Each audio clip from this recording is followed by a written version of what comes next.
Welcome प्यारे बच्चों, स्वागत है आपका हमारे YouTube चैनल में। आज का हमारा टॉपिक रहेगा इनफर्टिलिटी। इनफर्टिलिटी का मतलब है बच्चों कि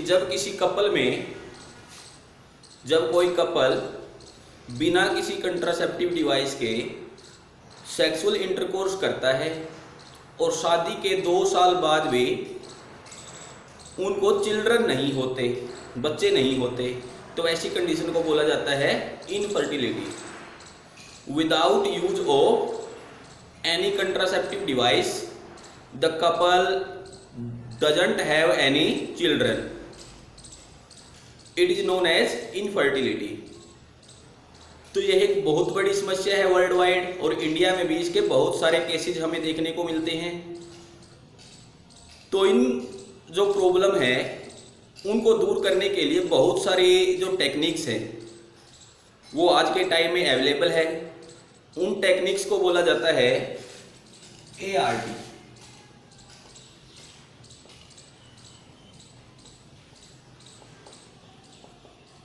असिस्टेड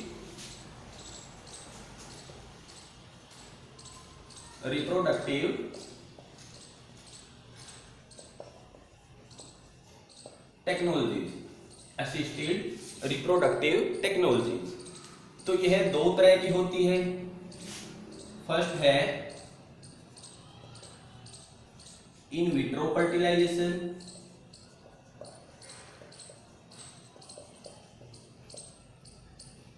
सेकंड है in vivo fertilisation. In vitro fertilisation का मतलब होता है फर्टिलाइजेशन आउटसाइड द बॉडी।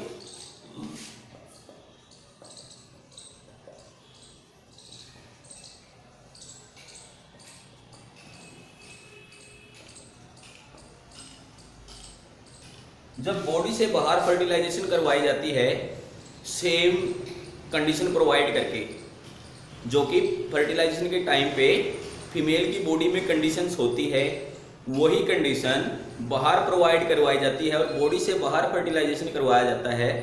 तो उन टेक्निक्स को हम बोलते हैं इन विट्रो फर्टिलाइजेशन। फर्टिलाइजेशन का वह मेथड क्या कहलाता है? In vitro fertilisation. दूसरा है हमारे पास इन विवो फर्टिलाइजेशन। तो इन विवो फर्टिलाइजेशन में होता है फर्टिलाइजेशन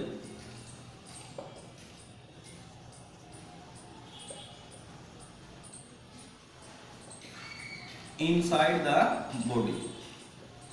बॉडी के अंदर फर्टिलाइजेशन करवाना आर्टिफिशियल तरीके से, उसको बोला जाता है इन विवो फर्टिलाइजेशन। तो आइए बारी बारी से देखते हैं इनके अंदर कौन कौन से मेथड आते हैं। इन विट्रो फर्टिलाइजेशन के अंदर कौन कौन से मेथड आते हैं और इन विवो फर्टिलाइजेशन के अंदर कौन कौन से मेथड आते हैं।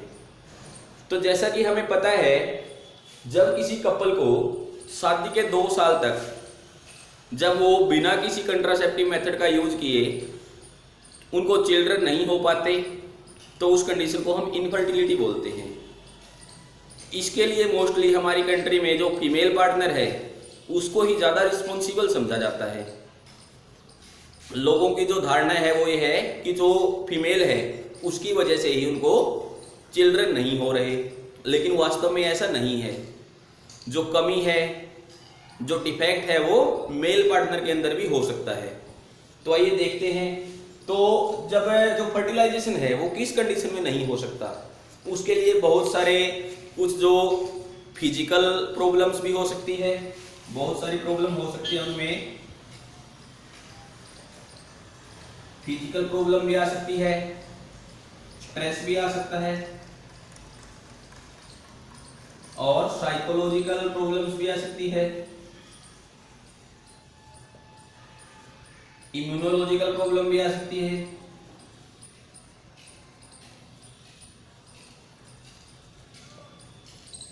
ठीक है, तो ये बहुत सारी प्रॉब्लम है जिनकी वजह से इनफर्टिलिटी हो जाती है। तो आइए देखते हैं इन प्रॉब्लम्स को हम कौन कौन से मेथड से दूर कर सकते हैं। तो मान लो कोई हमारे पास इनफर्टाइल कपल है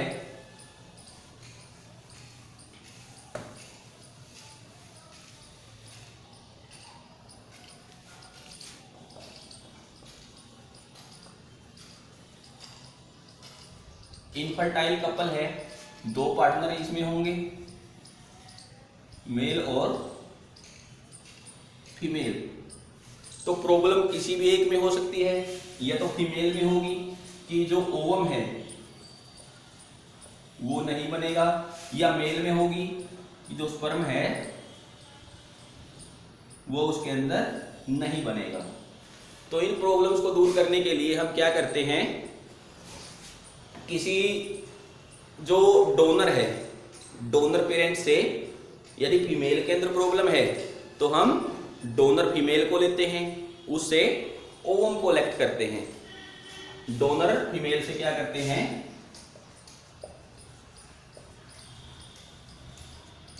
ओवम लेते हैं। यदि प्रॉब्लम मेल के अंदर है तो हम क्या करेंगे, जो डोनर मेल है उससे हम स्पर्म लेते हैं। फिर हम क्या करेंगे, जो हमने ओवम और स्पर्म लिया है उसको टेस्ट ट्यूब के अंदर फ्यूज करवाते हैं, फ्यूज इनसाइड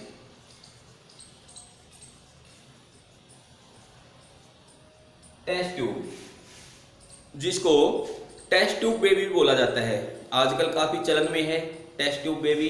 जो इनफर्टाइल कपल होते हैं वो इस टेक्निक से अपने जो चिल्ड्रन है वो पैदा कर सकते हैं। तो इनको बॉडी से बाहर हम फ्यूज करवाते हैं,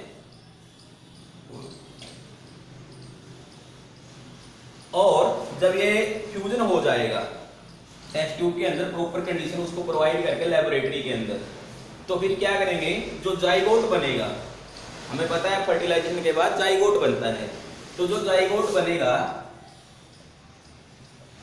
वो जब 8 सेल की स्टेज में होगा, यानी कि 8 ब्लास्टोमर की स्टेज में होगा, तो उसको फैलोपियन ट्यूब में ट्रांसफर कर दिया जाता है। उसको कहां पे ट्रांसफर कर दिया जाता है, transferred into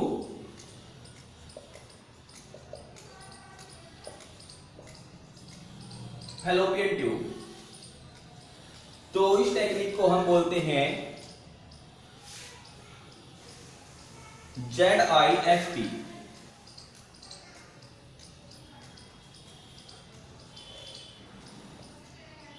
zygote इंट्राफैलोपियन transfer.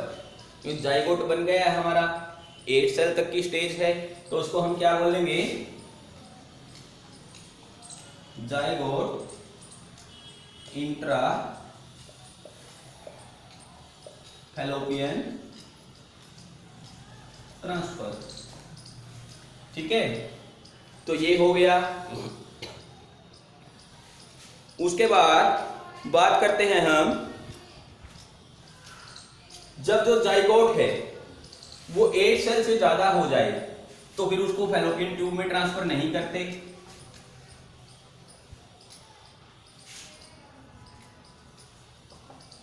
More than 8 cell जो जाइगोट है, मोर देन 8 सेल जो जाइगोट है उसको हम सीधा ट्रांसफर करेंगे यूटेरस के अंदर। तो उस टेक्निक को बोला जाता है इंट्रा यूटेरिन ट्रांसफर, IUT।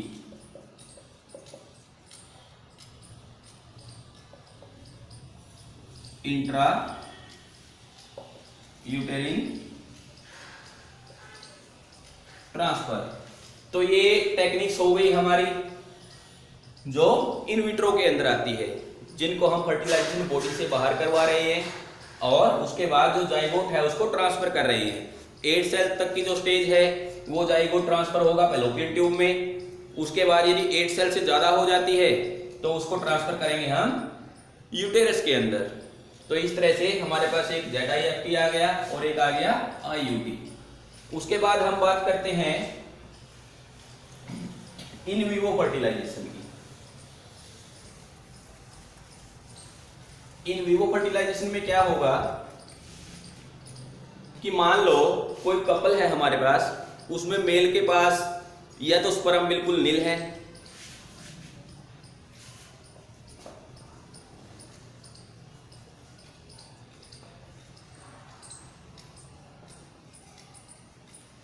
इन विवो फर्टिलाइजेशन, तो मेल के पास या तो जो स्पर्म है वो नील है या फिर कम है, लो स्पर्म काउंट है। तो उस केस में हम क्या करते हैं, या तो हस्बैंड से या फिर डोनर से, हेल्दी डोनर से हम स्पर्म लेते हैं या सीमन लेते हैं और उसको हम वेजाइना के अंदर डालते हैं। उसको कहां डालेंगे, फीमेल की वेजाइना के अंदर।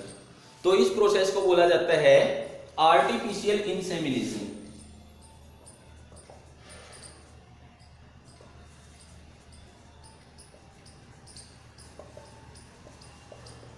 आर्टिफिशियल इंसेमिनेशन यानी कि AI। जो इस चैप्टर में ये एब्रीवेशन यूज हो रही है, एग्जाम मेन में से एक एब्रीवेशन ऑलमोस्ट आती है, ठीक है। तो उसके बाद है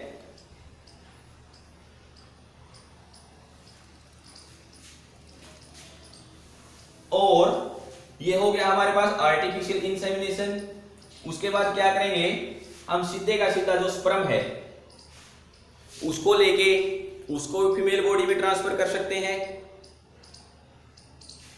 जो स्पर्म है उसको हम सीधा फैलोपियन ट्यूब में भी ट्रांसफर कर सकते हैं। तो उसको बोला जाता है GIFT, यानी कि गैमेट इंट्रा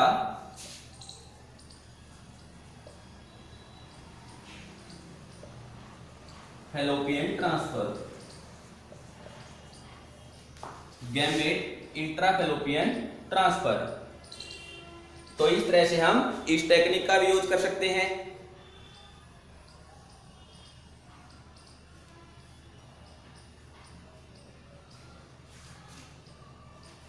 ठीक है। इसके अलावा हम सीधा जो हमारा सीमन है या स्पर्म है उसको यूटेरस के अंदर भी छोड़ सकते हैं। स्पर्म को यूटेरस के अंदर भी हम छोड़ सकते हैं, उसको बोला जाएगा IUI,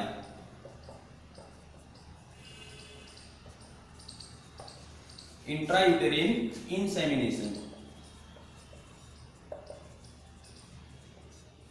तो इस तरह से ये बहुत सारी टेक्निक है जो आज के टाइम में काफी चली हुई है। इनका यूज करके हम किसी भी जो इनफर्टाइल कपल है उनको जो चाइल्ड है, जो बच्चा है, वो हो सकता है। इसके अलावा आज के टाइम में बहुत सारे हमारे समाज में ऐसे बच्चे भी हैं जो ऑर्फन्स हैं,